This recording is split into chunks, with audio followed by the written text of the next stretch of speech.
President Obama is about to become the world's leading sponsor of terrorism. Would either of you be willing to declare that an attack on Israel is an attack on the United States? A nuclear Iran is a threat to our national security, and it's a threat to Israel's national security. We cannot afford to have a nuclear arms race in the most volatile region of the world. Iran's a state sponsor of terrorism, and for them to be able to provide nuclear technology to non-state actors, that's unacceptable. And they have said that they want to see Israel wiped off the map.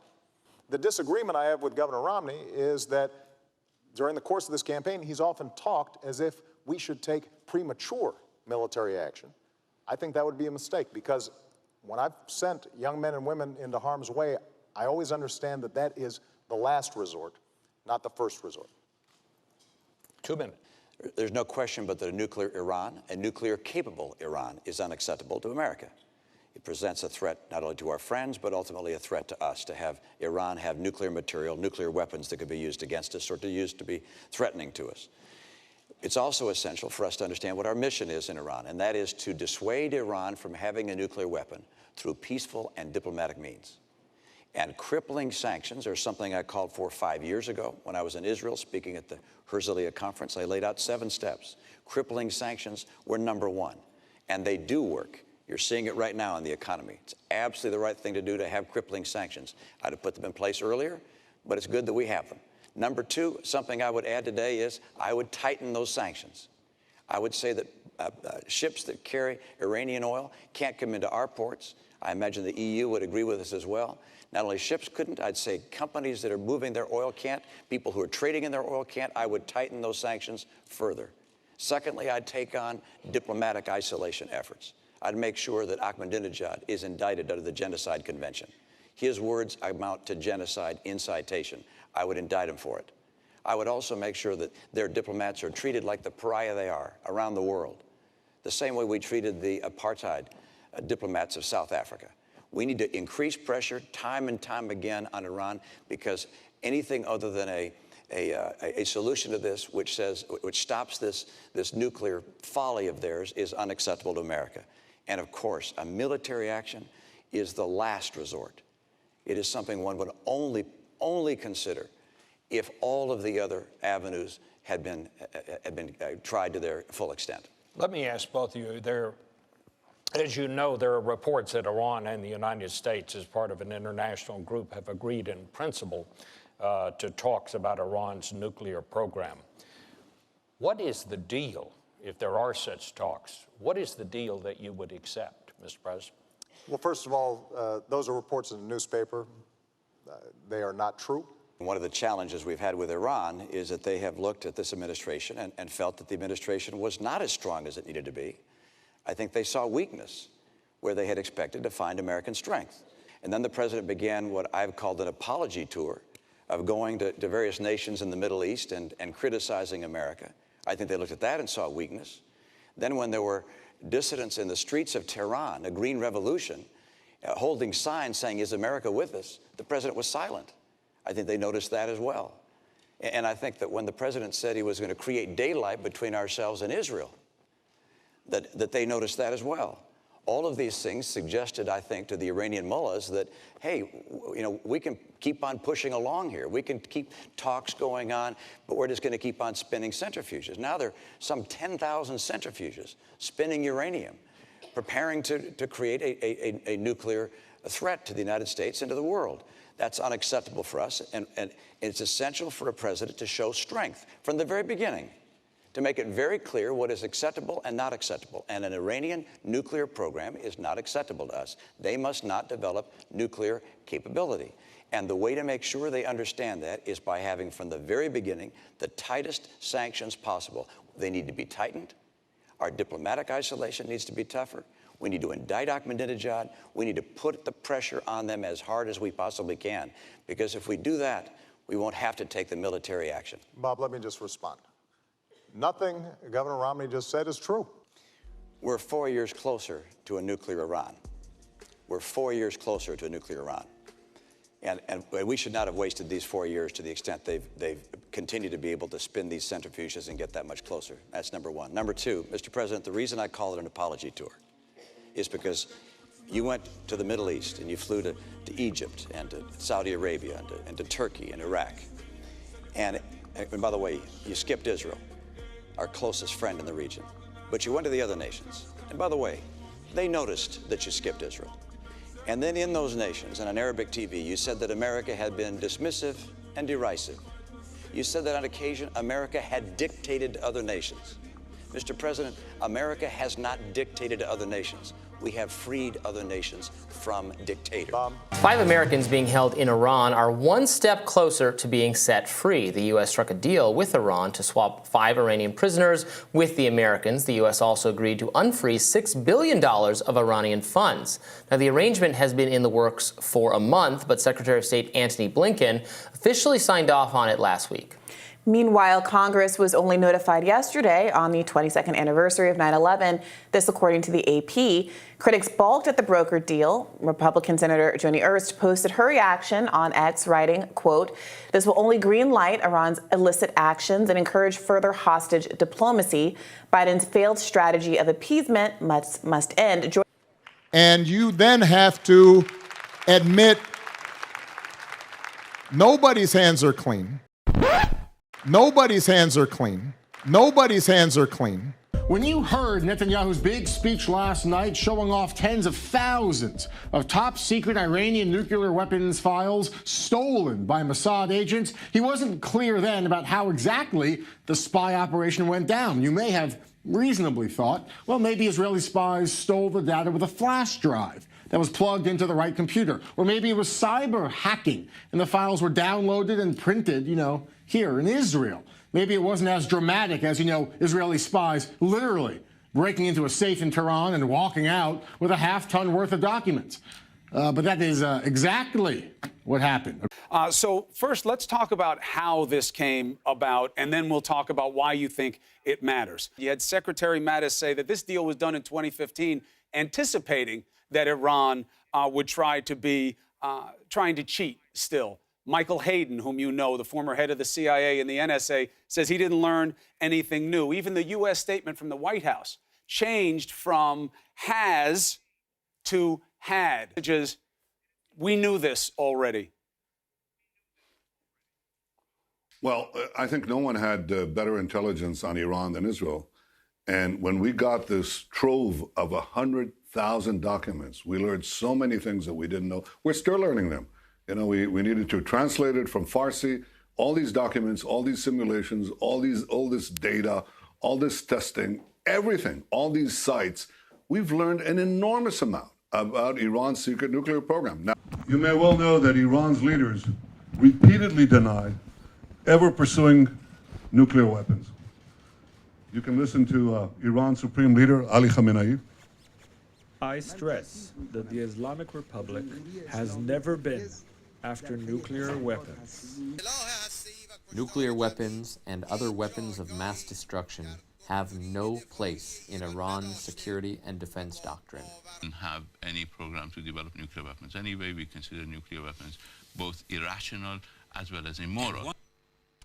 Well, tonight I'm here to tell you one thing. Iran lied. Big time. After signing the nuclear deal in 2015, Iran intensified its efforts to hide its secret nuclear files. In 2017, Iran moved its nuclear weapons files to a highly secret location in Tehran. In a great intelligence achievement, Israel obtained half a ton of the material inside these vaults. And here's what we got. 55,000 pages. Another 55,000 files on 183 CDs. Team Obama is very angry today because it turns out that Benjamin Netanyahu and the Israeli government revealed for all the world to see that Iran has been consistently lying about its nuclear program for years. Now, not only did they lie about the extent of their nuclear program in the run-up to the Iran deal signed by the Obama administration, but they also continued to lie after that because they hid all of these documents and they refused to inform the IAEA of where any of these documents were. They had secret sites that nobody knew about. And so Team Obama is very, very mad about this. So is Iran. Iran has now threatened Israel over Netanyahu's speech. So they say, according to Amir Hatami, who is the Iranian defense minister, he said they must stop their conspiracies and dangerous behavior because Iran's response will be surprising and make them regretful. One of the things that's funny is watching the media try to spin it. So Chris Cuomo, the thickest block of wood on CNN, he's interviewing Benjamin Netanyahu, and he makes a fool of himself. He asks Netanyahu whether the Israelis should go along with the Iran deal, and things go poorly for him. Right? If there were no deal in place right now, you would have no idea what was going on, and how would that make Israel safer? If by all accounts, Iran has slowed or stopped what it was doing prior to the deal, how would you be safer without a deal? There are many premises that are incorrect in your statement. Please. The first is we'd be better off. We're better off because we have this deal. No, you're not. Because this deal, the fact that you have a dangerous deal, the fact that Iran is keeping or not violating a dangerous deal doesn't make it less dangerous. It's completely flawed. It's based on lies. I said from the start, look, if you want peace, if you want security, you should oppose that deal as structured. I said that. The deal that everybody's talking about was premised on the fact that Iran had no such material. But Iran took enormous pains after the nuclear deal and before, but especially after, to hide this information. It's like an arsenal of knowledge. It's not just in the minds of people whom they have. It's the actual calculations that they've done, the blueprints, the measurements. They kept it hidden because they don't want the world to know what I showed yesterday, that they actually have this capability, a pretty advanced capability to manufacture nuclear weapons. Because I think if this was known in 2015, the nuclear deal, as was done, would not be done. Timing of the publication was coordinated with the White House, and the reason it was published this week was due to the May 12th deadline regarding the Iran deal. So Vietor tweeted, quote, after years of bashing U.S. intelligence agencies for getting Iraq WMD wrong, Trump is now cooking up intel with the Israelis to push us closer to a conflict with Iran, a scandal hiding in plain sight. Okay, so I think that I have to parse this. What Tommy Vietor is saying is that Trump, with the Israelis, he's being manipulated by the Jews. The evil Jews are working with Donald Trump in order to push America closer to the brink of war with Iran. This, of course, is not what is happening, and there is no evidence whatsoever that intelligence was actually cooked up by the Israelis at all. All of the documents have been verified. And there is a conflict within Team Obama because Ben Rhodes, who is the national security advisor under Barack Obama, his special national security advisor, Ben Rhodes, former fiction writer from Brooklyn, who knows nothing about foreign policy, he was tweeting out yesterday there was nothing new in Netanyahu's report. So half of Obama's team is saying there's nothing new in what Netanyahu is saying, and half of Obama's team is saying it's the Jews trying to manipulate the United States into war. That's not where Tommy Vietor stopped. After he put out this conspiratorial tweet, I asked him to get back in the van, at which point he tweeted, triggered neocons want you to believe that Netanyahu unveiled evidence that Iran violated the deal. He did not. Facts don't care about your feelings. Baby Bannon Ben. Okay, so first of all, Tommy Vietor is an insanely stupid human being. A neocon is a person who used to be on the left and then became on the right. I've been on the right my entire life. Like literally from the moment I started writing publicly, I was on the right, so I'm not a neocon. Neocon very often is used by people who do not like Jews to talk about Jews. The term neocon, it's used by a lot of folks like Pat Buchanan, with specific reference to people like Paul Wolfowitz or Bill Kristol. I do love the fact that Tommy Vietor is ignorant enough that he calls me Baby Bannon. Okay, for anyone who has known anything I've done over the past 2.5 years, Bannon and I do not get along. We do not see eye to eye. I quit Breitbart News because Steve Bannon and I did not see eye to eye. I was the leading critic of Steve Bannon in the United States, without a doubt, for 2 full years. So, no. But this just demonstrates, again, that the left will do anything to defend Obama's legacy, even when that Obama legacy is garbage. Right, the argument Netanyahu was making from the very beginning, and made by people on the right like me from the very beginning, is that the Iran deal gave Iran a clear pathway to a nuclear weapon after 10 years with all sanctions lifted, allowed them to develop ballistic missiles technology, and didn't really force them to dismantle their nuclear program in any serious way. It prevented them from ramping that nuclear program up, but it didn't prevent them from maintaining all the equipment in a back basement somewhere, which presumably is exactly what they've done. The only reason that we know about the extent of their nuclear program is not because Iran turned over its materials to the International Atomic Energy Agency. The reason we know about it is because the Jews smuggled 100,000 documents out of Tehran. But again, the media are really invested in the Iran deal, and they are very much invested in attempting to forward the Iran deal. And so you saw yesterday, CNN's Jeff Zeleny, he was asking the White House whether they even take the Iran deal stuff seriously. Again, this sort of scorning, dripping media coverage, it demonstrates full scale how much the media were in the pocket of the Obama administration and how much they now seek to defend Iran in pursuit of defending their own legacy for defending Obama in the first place. You believe that the White House has a credibility problem around the world with its statements like this. Do you take this seriously? Absolutely, which is why we immediately corrected it. But again, I think the biggest mistake is the fact that the United States ever entered into the Iran deal in the first place. That, to me, seems to be the biggest mistake in this process, not a simple typo that was immediately corrected and notified individuals as soon as we knew that it had happened. And that, of course, is exactly correct. I mean, the fact is that the big scandal here has nothing to do with the Trump administration or Netanyahu. It has to do with an administration that actively lied to the American people for years in pursuit of an Iran deal that was garbage and that was being lied about by the Iranians themselves. And now the left finds itself in bed with Iran. You've got the Pod Save Iran guys over there trying to demonstrate that this Iran deal is a great good and that the Israelis are the big liars. So Barack Obama took sides with Iran against Israel and Saudi Arabia, and now Donald Trump has reversed that and he's taking sides with America's allies, and the Obama guys are really, really mad about it. So no shock there in any serious sense. We knew all this about Team Obama back when Obama was president, who, again,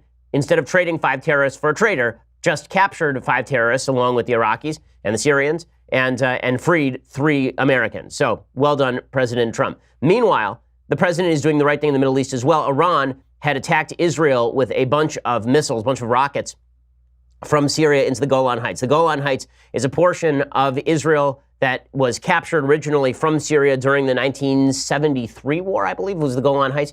The Golan Heights, yes, I think the 73 war. The Golan Heights is a very strong strategic point in Israel. It's a section of Israel that is elevated by about 300 feet up almost a straight cliff that overlooks Israel. When Syria owned it, Syria used to use it as a staging point for attacks. Israel owns it now, and Syria has been very upset about that ever since. Well, the Syrian government, which is working in cahoots with the Iranians, they fired a bunch of rockets to the Golan Heights. Israel has this amazing defense system, this amazing rocket defense system. They shot down all 20 of them, and then Israel proceeded to pound the living crap out of a bunch of Syrian targets that had Iranians on them. So Israel's intelligence is good enough that Israel knows where Iran is stationing its people in Syria, and Israel went in and killed, I believe, 28 Iranians who were members of the Iranian military in Syria. They're pounding Syria, and what they said, and I love this line, they said, if it rains in Israel, it will pour in Iran, meaning you try anything and we will make you bleed. And it's an amazing thing because all of the people who've been victimized by the Assad regime in Syria, apparently there were reports that they were cheering as Israeli warplanes, as Jewish warplanes were flying into Syria. A bunch of Muslims were cheering that Israel was coming in, which is not a shock because, again, the enemy of my enemy is my friend in the Middle East. And right now it is very obvious who the friends are, right? Saudi Arabia, United Arab Emirates, Egypt, Jordan, Israel. They're all on one side against the Iranians. And as I've been saying for a long time here, the reality is that the only thing that Obama's Iran deal achieved was the creation of this alliance. So in a weird way, Obama actually facilitated the creation of an anti-Iranian alliance that is very powerful and I think is going to hold up for a long time. I think that's really good. That's actually a really good thing that happened unintentionally because Obama never did anything great intentionally. He did something really great unintentionally. By strengthening Iran, he forced all of these other countries to jump in the sack with Israel, and now all of them are allied against the Iranian power. That's a really good thing. The UAE said that it was good that Israel had struck these Iranian targets last night. They said Israel has a right to defend itself. The United Arab Emirates said that the Jewish state, which I'm not even sure that they formally recognize, has a right to defend itself. The Saudis said the same thing. And it's an amazing, amazing thing. And the Trump administration said all the right things as well. Unlike the Obama administration, which always called for restraint whenever Israel was attacked, the Trump administration said, listen, you get hit, you do what you want, right? Israel has every right to defend itself. Thank you, Mr. President. Thank you to the Trump administration for saying the right thing. So here's the story from the UK Sun. Israel has blasted Iran's bases in Syria with 70 missiles, killing at least 23 fighters in revenge for rocket strikes on the Golan Heights. Fighter jets bombarded military bases, munitions warehouse, and intelligence centers after Tel Aviv stoked fears of a war by warning if it rains in Israel, it will pour in Iran. I'm sorry, I love the British media coverage there, that Israel stoked fears of a war. Israel didn't initiate the conflict. Israel was attacked by rockets, and then Israel threatened in response that if you keep firing missiles at us, we're going to kick your ass. That's fine. That's good. That's not Israel threatening a war. That's Iran threatening a war, and Israel saying, if you start it, we will finish it. Which, by the way, is exactly what you should teach your children when it comes to fights. Never start a fight, but if you get in a fight, finish the fight. And the strikes hit nearly every target and were a response to 20 rockets fired by the Iranian coup. The conflict came hours after President Trump pulled out of the nuke deal with Iran. Now, one of the things that's amazing about all of this is that the entire left is now blaming Trump for Iran attacking Israel. They're suggesting that it's Trump's pullout from the Iran deal that emboldens the Iranians to pursue nuclear weapons. This is the essence of stupidity. It is such a bad argument. The argument, I guess, is that Iran was moderating. They were doing fine. They were moderating. And then Trump came along. And he did something super duper terrible. He pulled out of this Iran deal. And now everything has gone to hell in a handbasket. Now look at what he's done. He's created a war in the Middle East because he pulled out of the Iran deal. And the reality is that the Iran deal was going to end with Iran having nuclear weapons. It was never designed to prevent Iran from getting nuclear weapons. It was designed to kick the can down the road to ensure that the next president would have to own anything that went wrong in Iran. That's where all of this was going. And here's the proof. Okay, there is no nuclear deal that has ever been cut with an extremist group to remove them of nuclear weapons. Never in history with bribery. It doesn't work that way. There are very few nations in the history of the world that have actually had nuclear weapons and then given up the nuclear weapons, or been developing a nuclear program and then stopped developing the nuclear program. You can actually list them on slightly more than one hand, right? Ukraine had nuclear weapons, but those were left over from the USSR. Kazakhstan had nuclear weapons. Those were left over from the USSR. Belarus had nuclear weapons. Those were left over from the USSR. The United States came in and said, listen, you guys don't have the capacity to take care of your nuclear weapons or secure your nuclear weapons, so you should give those up, and in return, we'll give you security guarantees. That's worked out pretty well up until Obama, who allowed Russia to invade Ukraine and annex Crimea. The only two nations that actually developed nuclear weapons or were in the process of developing nuclear weapons and gave them up were South Africa in 1993 and Libya in 2003. Right? Those are the only two nations that had active nuclear programs who gave up their nuclear weapons and just said no. Okay, and the reasons they gave up those nuclear weapons were not because the United States came to them and said, we will bribe you to give up your nuclear weapons. The reason they gave up their nuclear weapons is that those countries preemptively gave up their nuclear weapons knowing that there would be consequences if they did not. In other words, the countries themselves moderated. So South Africa in 1993 under F.W. de Klerk, right, he came forward and he said, listen, we have 6 nuclear weapons. Those 6 nuclear weapons, we just gave those up. And we had those that were created in the 1970s and the 1980s as a counterbalance to USSR influence in Africa. We don't need those anymore. And in order to demonstrate to the world that we are intent on being peaceful, I'm going to give up those nuclear weapons right now, right? In expectation that the world would then treat them better, right? It was an investment by South Africa in their own future. The same thing happened with Muammar Gaddafi. Now, it turns out the Obama administration proceeded to take him out anyway, which was the wrong move, as I said at the time. Okay, the Gaddafi in 2003 apparently got a letter from George W. Bush, and the letter said, give up your nukes or we're coming after you. And Gaddafi said, all right, sounds good. He saw the United States was about to go into Iraq, and before the United States went into Iraq, he gave up his nuclear weapons because he figured, I don't want to go to war with these people. I want to be seen as moderate, and so I'm going to preemptively give up my nuclear weapons. Hey, this is the reality. If Iran wanted to give up its nukes, if Iran wanted an open economy, you know how they could do that? You know how they could have a peaceful exchange with the rest of the world? They could just stop their nuclear program now without any deal. They could just say, listen, we've destroyed all of our nuclear facilities. We're done. Now open up. Rest of the world, help us out. And you know what would happen? Everything would be hunky-dory. All they would have to do is just give it up. There doesn't have to be a deal. If they want to be part of the family of nations, all they have to do is stop funding terrorism all over the world. But they're not going to do that. They're not interested in doing that. They forcibly oppose doing that. Since the Iran deal kicked in 2015, in the last 3 years, Iran has increased its military spending 40%. Their economy has been garbage, by the way. Every dollar they got from us, every dollar we released to them was used to fund terrorism or used in the military, essentially. And their economy has been terrible, which is why what you're actually seeing is a rolling set of protests across Iran that has been ongoing now for legitimately months. And these are protests not even about the Islamic nature of the republic, but about the inability of the government to allow a free market economy and integrate into the world economy enough so that people aren't struggling. And these are basic bread and butter riots that are happening in Iran.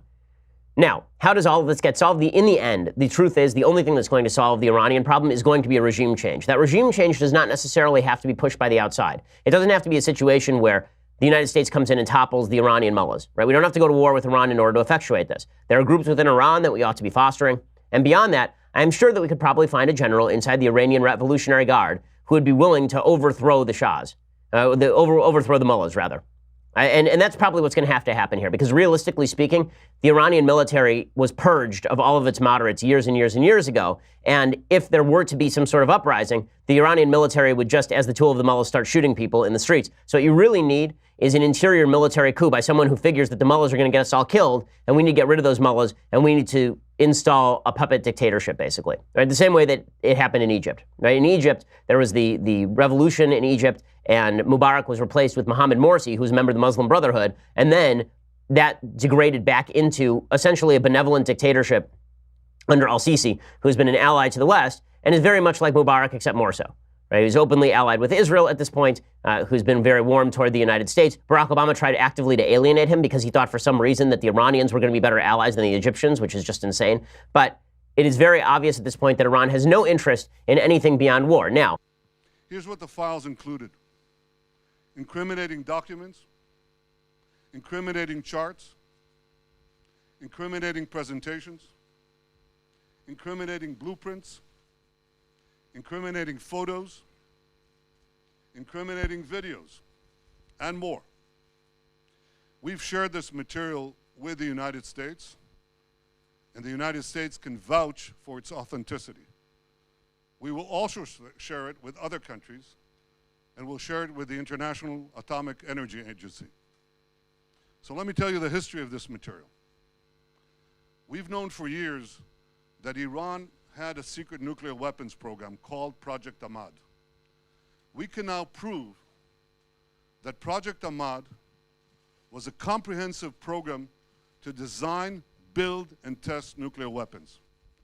We can also prove that Iran is secretly storing Project Ahmad material to use at a time of its choice to develop nuclear weapons.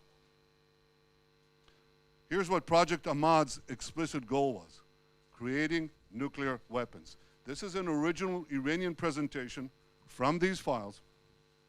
And here's the mission statement: design, produce, and test 5 warheads, each with 10 kiloton TNT yield, for integration on a missile. You don't have to read Farsi to see 10 kilotons here, TNT. This is the specific goal of Project Ahmad. That's like 5 Hiroshima bombs to be put on ballistic missiles. This is an original Iranian spreadsheet from the archives of Project Ahmad. Look at what it has here: yellow cake production, centrifuge enrichment process, warhead project, simulation project, and test. And indeed, when we analyzed what's in these archives, we found that Project Ahmad had all the 5 elements, the 5 key elements of a nuclear weapons program. I want to take them one by one. First element is designing nuclear weapons. This is an original Iranian illustration of a weapon. Again, you don't have to read Farsi to understand this. This is U-235, that's enriched uranium, right here at the core. That's the only place where you find in the core enriched uranium. And here's an Iranian simulation, original Iranian simulation, putting all these components together. That's the first component. Second component, developing nuclear cores. Here's a photo showing the casting process and a cast metal core from the archives. And here's the secret underground facility the Iranians were building to produce nuclear cores. We have hundreds of documents for each of these components. Third component, building nuclear implosion systems. This is an original Iranian photo of a measuring device for implosions. And here's a simulation of a nuclear implosion. Fourth element, preparing nuclear tests. Here's a map of 5 potential locations for a nuclear test in eastern Iran. 1, 2, 3, 4, 5. We have many, many more such documents. And fifth, integrating nuclear weapons on missiles. Here's a design for a nuclear payload on a Shahab-3 missile from the archive. Here's the warhead. Here's the bomb. And I don't have to remind you, I think, that Iran is continually expanding the range of its ballistic missiles, its nuclear-capable missiles. They started with 1,000 kilometers. They're now up to 2,000, roughly. They can reach Riyadh, Tel Aviv, Moscow, but they're working on far, far greater ranges. They're planning much longer range missiles to carry nuclear weapons. So these files conclusively prove that Iran is brazenly lying when it says it never had a nuclear weapons program.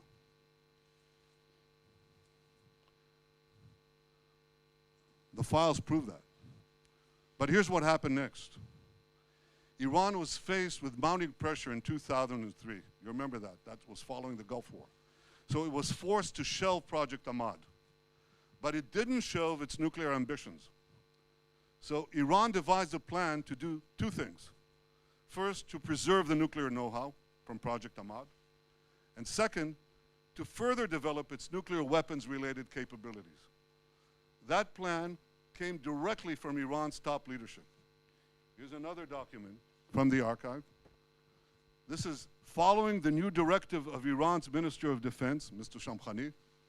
Today is the director of the National Security Council.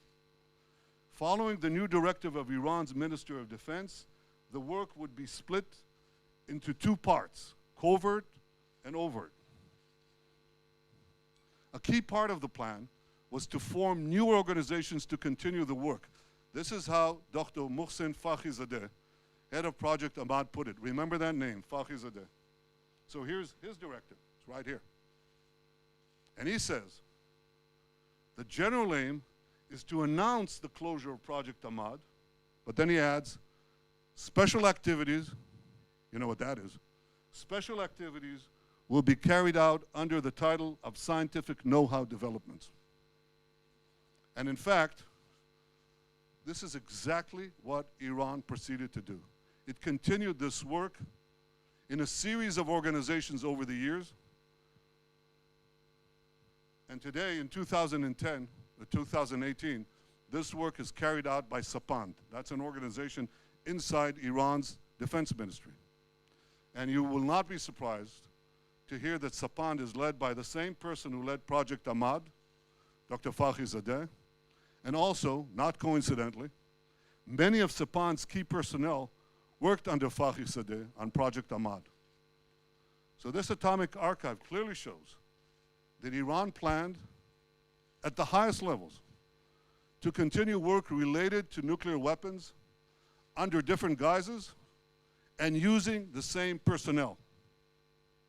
I want to give you another example of Iran's nuclear weapons-related activities that continued after Project Ahmad. You all remember the Fordow facility? Can you show that? Fordow uranium enrichment facility. This was a secret underground enrichment facility that the Iranians built under a mountain. You don't put thousands of centrifuges under a mountain to produce medical isotopes. You put them there for one reason: nuclear weapons, enrichment for nuclear weapons. But the files show that Fordow was designed from the get-go for nuclear weapons as part of Project Ahmad. Here's an original Iranian blueprint of Fordow.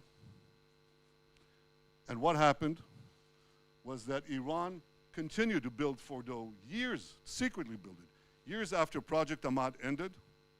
Here's what it looks like. That's the entrance. It goes under a mountain. You also will not be surprised that Iran insisted on keeping Fordow. And amazingly, the nuclear deal enabled it to do it. It enabled it to do it, but this came with a hitch. Iran was required by the IAEA to come clean, by the nuclear deal, to come clean to the International Atomic Energy Agency about its nuclear program. This was an explicit condition for implementing the nuclear deal. Iran has to come clean. So in December 2015, the IAEA published its final assessment of what it called the military aspects of Iran's nuclear program. This is the report. This was Iran's chance to fully come clean to the IAEA. They could tell the truth. They could say, we had this program, the secret program. It's over. We shelved it. It doesn't exist. We destroyed the material. Here's what Iran actually told the IAEA. It said, Iran denied the existence of a coordinated program aimed at the development of a nuclear explosive device and specifically denied, get this, specifically denied the existence of the Ahmad plan. The material proves otherwise, that Iran authorized, initiated, and funded Project Ahmad, a coordinated program aimed at the development of a nuclear explosive device.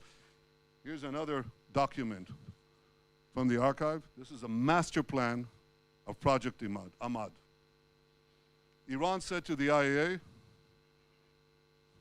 no work has been conducted with multi-point initiation. This is multi-point initiation. You got to forgive me. This jargon, this scientific terminology is something that is necessary to understand the production of nuclear weapons. But here's what they say.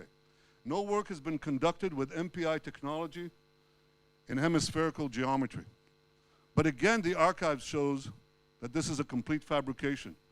Iran conducted extensive work with MPI technology in hemispherical geometry. Here's an example. Hundreds of more documents prove it. Iran said to the agency that it had not conducted metallurgical work specifically designed for a nuclear device. But the files again show that this is a lie. Iran conducted extensive metallurgical work specifically designed for a nuclear device. Here's an original Iranian photo, plenty more in the archive. So what I've shown you tonight is just a fraction of the total material that we have. But even from this sample, you can draw 4 main conclusions. First, Iran lied about never having a nuclear weapons program. 100,000 secret files prove that they lied. Second, even after the deal, Iran continued to preserve and expand its nuclear weapons know-how for future use. Why would a terrorist regime hide and meticulously catalog its secret nuclear files if not to use them at a later date? Third, Iran lied again in 2015 when it didn't come clean to the IAEA as required by the nuclear deal. And finally, the Iran deal, the nuclear deal, is based on lies. It's based on Iranian lies and Iranian deception. 100,000 files right here prove that they lied. So here's the bottom line. Iran continues to lie. Just last week, Zarif said this. We never wanted to produce a bomb. Again? We never wanted to produce a bomb. Yes, you did. Yes, you do. And the Atomic Archive proves it. The nuclear deal gives Iran a clear path to an atomic arsenal. It does so because it gives them the 3 components that are necessary to produce this arsenal. First, unlimited enrichment in a few years. And they plan to do that. They plan to have several 100,000 advanced centrifuges with which they can enrich mountains of uranium for that core that I showed you before, for many, many such cores. Second, it completely fails to address Iran's continuing development of ballistic missiles. And third, and this is new, it completely fails to address Iran's secret nuclear bomb program and its advanced work on weaponization. We just did. So this is a terrible deal. It should never have been concluded. And in a few days' time, President Trump will make his decision on what to do with the nuclear deal. I'm sure he'll do the right thing for the United States, the right thing for Israel, and the right thing for the peace of the world. הערב אנחנו חשפנו הישג מודיעיני מהחשובים שידעה מדינת ישראל. חשפנו את הארכיון הסודי של הגרעין האיראני. החומר הזה נמצא בידינו מזה מספר שבועות. הוא חושף לראשונה למעלה מ-100,000 מסמכים סודיים של המשטר האיראני. התיקים הסודיים מראים בבירור את הפעולות שאיראן עשתה כדי להשיג נשק גרעיני. הם מוכיחים שאיראן שקרה לעולם במצח נחושה, כדי שהמעצמות יאשרו את הסכם הגרעין עימה. ההסכם הזה סולל את דרכה של איראן לארסנל שלם של פצצות גרעין. הוא גם אפשר לאיראן לקבל מיליארדי דולרים שמממנים את התוקפנות שלה נגד ישראל וגם נגד מדינות אחרות במזרח התיכון. בחשיפת המסמכים האלה, ישראל עושה שירות גדול. אנחנו עושים שירות גדול לא רק לביטחוננו, אלא גם לביטחונן של מדינות רבות באזור. בעוד בכמה ימים לפנינו, הנשיא טראמפ יודיע על החלטתו בעניין הסכם הגרעין עם איראן. אני בטוח שהוא יקבל את ההחלטה הנכונה. ההחלטה הנכונה לארצות הברית, ההחלטה הנכונה לישראל, ההחלטה הנכונה לביטחון העולם. תודה רבה לכם. President Obama is about to become the world's leading sponsor of terrorism. How? By signing over $150 billion in checks to the Iranian mullahs, the same mullahs who routinely chant death to America and death to Israel, the same mullahs responsible for over 1,000 dead American soldiers in Iraq, the same mullahs currently conquering Iraq and Syria and Lebanon and Yemen. I'm Ben Shapiro. This is Hardwired. President Obama's Iran deal, it's a disaster for the United States. It's a disaster for Israel. It's a disaster for all of America's other allies in the Middle East. It's a piece of anti-Semitic garbage. It's designed to make Iran a regional power, and then, after making it a regional power, to give it a nuclear weapon. The clock is ticking. Here's the best-case scenario. Within 10 years, Iran, the most dangerous terror sponsor on the planet, will have a surging economy and international legitimacy. Not only that, they'll then be able to get nuclear weapons. And during that decade, Iran will become the most powerful force in the Middle East, one of the most strategically valuable regions on the planet. The Iran deal explicitly does nothing to curb Iran's terrorist activities around the world, including their wars of conquest and their funding of terrorist groups in Libya and the Palestinian Authority in Lebanon, and as far south as South America. After that, as the deal comes to its conclusion, Iran will now use the nuclear technology they already have, and they'll build a nuclear weapon, consequence-free. Here's the worst-case scenario. The Iranians take the cash, they pursue regional dominance, they pursue terrorism, and then they develop nuclear weapons secretly, anyway, now. The deal provides no safeguards for monitoring Iran's nuclear development compliance. Under the deal, Iran gets to inspect its own military sites. Its own military sites. That's where they're allegedly developing nukes. Furthermore, Iran gets 3 months or more to hide its nuclear activity if it objects to an inspection, and even then, there's no guarantee the international community does anything about it. The Iran deal even guarantees that the United States and its allies will teach the Iranians to protect their nuclear development from outside sabotage, namely from the Israelis. So if anyone wants to stop them from going nuclear, the United States will help Iran stop the people trying to stop them from going nuclear. So, why is Obama pursuing such a bad deal? There are 2 reasons. First, Obama has long sought to make Iran a regional power. Everybody who's comparing Obama to Neville Chamberlain in his surrender to Hitler, that's kind of unfair to Chamberlain. At least Chamberlain wanted to stop Hitler from taking over the continent. Obama wants the Iranians to take over the Middle East, or at least to become a direct counterbalance to Israel and Egypt and the Saudis. That's been his goal since 2008, when he reached out to the Iranians to negotiate while George W. Bush was still in power. In December 2014, Obama said that Iran could be a, quote, very successful regional power that would be good for the United States, that would be good for the region, and most of all, it would be good for the Iranian people. And to that end, President Obama has become the chief propagandist for the Iranian regime. He's told members of the press and the Jewish community that Iranian anti-Semitism is just for public consumption. It's nothing to really worry about. It's just internal politics. They don't really worry about internal politics in Iran, folks. It's a tyranny. His Radio Free Europe, They recently ran a puff piece on Qasem Soleimani. That's the commander of the Iranian Quds Force responsible for the murder of 1,000 American troops. So your taxpayer dollars, they're being used to push Iranian propaganda. There's a second reason that President Obama wants a deal with Iran. He doesn't like Jews very much. President Obama has been using openly anti-Semitic language in his defense of Iran. He and his surrogates have accused deal opponents of dual loyalty to Israel and selling votes to lobbyists, even Democrats like Chuck Schumer. He specifically, personally stated that unspecified lobbyists had dropped millions to stop him. That's the myth of the Jewish money. And then he accused his opponents of getting America into the Iraq War in the first place, a false accusation specifically directed at Jewish neoconservatives. The Iran deal, it's rotten from stem to stern.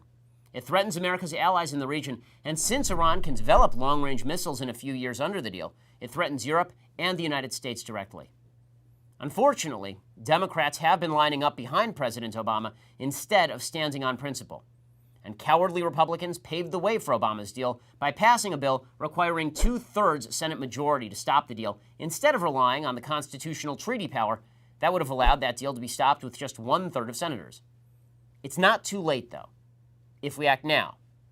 And if we don't, tens of thousands of people will die at Iran's hands, funded by the United States, with or without a mushroom cloud.